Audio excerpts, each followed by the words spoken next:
ოპტიმიზმი, დრონები და თავისუფალი სამყაროს ლიდერები კიევში. დღეს არის ეს სამი თემა, დიდი ხნით არ შეგაწყენ თავს, მაგრამ ეხლა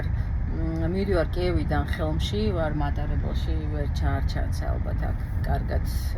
ბნელა უკვე ღამე არის დაახლოებით 10 საათი კიევის დროით. და მინდოდა ამ სამ თემაზე გამომდინარე იქიდან რომ რამდენიმე დღე ვიყავი კიევში და ვესაუბრე არაერთ ადამიანს რაღაცა ის განცდა დამრჩა რომ და მინდოდა გამეგებინებინა თქვენთვისაც ეს ოპტიმიზმი ერთი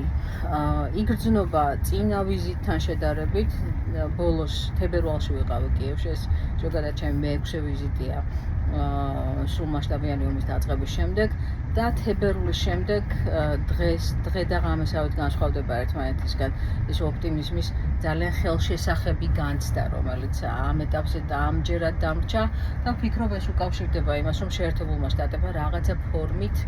გამოხატა საკუთარი დამოკიდებულება უკრაინის მიმართ და ეს უკავშირდება ამ ეგრეთ წოდებული მინერალების შეთანხმებას, მაგრამ ამ შეთანხმებას ახლა უკვე ქვია ამერიკასა და უკრაინას შორის რეკონსტრუქციის საინვესტიციო ფონდის შექმნის შეთანხმება და ორივე ქვეყანა ამაში არის ჩართული ერთობლივად 50-50-იანი ინტერესით. ვფიქრობ რომ ამ შეთანხმების ხელმოწერამ რაღაცა ახალი მუხტი და სხვანაირი დამოკიდებულება შესძინა უკრაინის მომავალს უკრაინელების გადმოსახედიდან. მეორე დრონები ძალიან მნიშვნელოვანი თემაა. დრონები ჩემი აზრით არის ის რის გამოც რუსეთი ვერასოდეს დაამარცხებს უკრაინას. და რას გულისხმობ ამაში? ის რომ ფრონტის ხაზი ფაქტიურად ეგრეთ წოდებული სიკვდილის ზონა როგორც სამხედროები უწოდებენ ამას ფაქტობრივად არ შეცვლა თუ არ გავითვალისწინებთ იმას რომ რამდენიმე მეტრით აქედან რამდენიმე მეტრით იქეთ გადადის დროთა განმავლობაში საბოლოო ჯამში ბოლო დაახლოებით წელიწადნახევრის განმავლობაში ეს ზონა არ შეცვლა და ეს ხდება იმის გამო რომ უკრაინელებს აქვთ უკიდურესად დახვეწილი დრონები რომელსაც იმუშავებს ძირითადად კერძო სექტორი რაც იმას ნიშნავს რომ შემუშავების პროცესი ინოვაციის პროცესი არის უკიდურესად სწრაფი რომ ისინი ფეხ მიყვებიან და წინ უსწრებენ კიდევაც იმას როგორ ვითარდება საბრძოლო მოქმედებები ფრონტის ხაზზე და ამის ძალიან კარგი მაგალითია სხვათა შორის ის რომ უკრაინულმა საზღვაო დრონებმა ჩამოაგდეს ორი რუსული უკიდურესად დახვეწილი ძალიან ძვირი საბრძოლო თვითმფრინავი საზღვაო დრონმა ჩამოაგდო თვითმფრინავი ეს რაღაცა თითქოს მივეჩვიეთ ამის მოსმენას მსგავსი ისტორიების მოსმენას მაგრამ სამხედრო ისტორიაში ეს არის პირველი შემთხვევა როდესაც საზღვაო დრონით ხდება თვითმფრინავის ჩამოგდება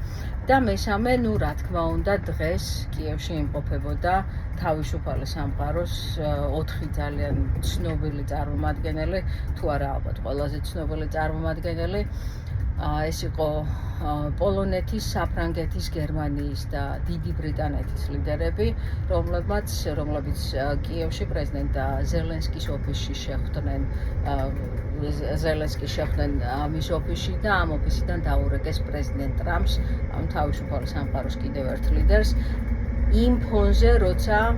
9 მაის გუშინ პუტინი იდგა წითელ მოედანზე თავის რაღაცა გაუგებარ აღლუმზე რომ არ ვიცით რა ზეიმობს იმ აღლუმზე იდგა რა ვიცი ხარდაჭერილი ის რა ქვია ჩინეთის ვენესუელას ისეთი არადემოკრატიული ქვეყნების ლიდერების გვერდით ძალიან დიდი განსხვავება იყო ამ ორ მოვლენას შორის და ვფიქრობ, რა ვიცი, საგულისხმო და ხაზგასასმელია ის, რომ თავისუფალი სამყარო, დემოკრატიული სამყარო არის უკრაინასთან და რუსეთთან მხედავთ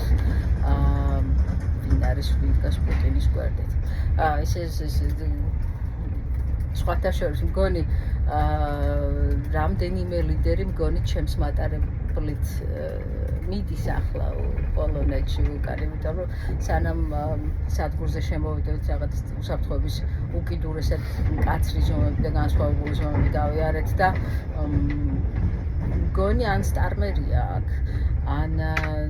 ან ყველანი აქ არიან და რა ვიცი თუ გამოვიარე მატარებელში და სადმე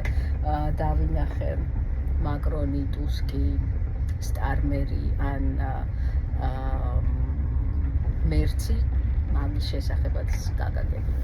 დიდი მადლობა ყურადღებისთვის, ეს რა თქმა უნდა ხუმრობით, მაგრამ ვფიქრობ ძალიან მნიშვნელოვანია ის ჩემთვის ძალიან მნიშვნელოვანია ის, რასაც დავაკვირდი ამ ეტაპზე უკრაინაში. მადლობა ყურადღებისთვის, დანარჩენი მოგვიანებით.